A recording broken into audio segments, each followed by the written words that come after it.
அப்படின்ட்டு போகும்போது ஒரு பெரிய ஆக்சிடென்ட்.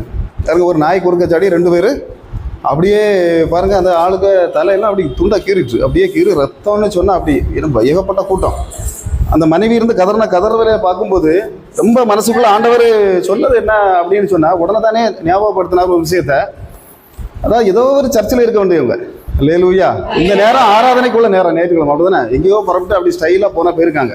போனதில் அவங்க விழுந்து கிடக்கிறத பார்க்கும்போது, இன்னைக்கு உங்களையும் என்னையும் கொண்டு இந்த இடத்துல வந்து ஆராதிக்க வச்சிருக்கிறாரு அப்படின்னு சொன்னா, நீங்க தின சம்பா அரிசியோட பலம் இல்லை, நீங்க சாப்பிட்ட பச்சை அரிசியோட பலம் இல்லை, நீங்க குடிச்ச ஹார்லிக்ஸோட பலம் இல்லை. ஏதோ ஒரு தெய்வீக சக்தி உண்டு. அந்த தெய்வீக சக்தி, அந்த தெய்வம் உங்களை உயர்த்தணும்ங்கிற ஒரு வல்லமை அவர்களுக்கு உள்ளதுனால மட்டும்தான் இந்த இடத்துல கொண்டு இன்னைக்கு நடத்தி இருக்கிறார். அல்லேலூயா.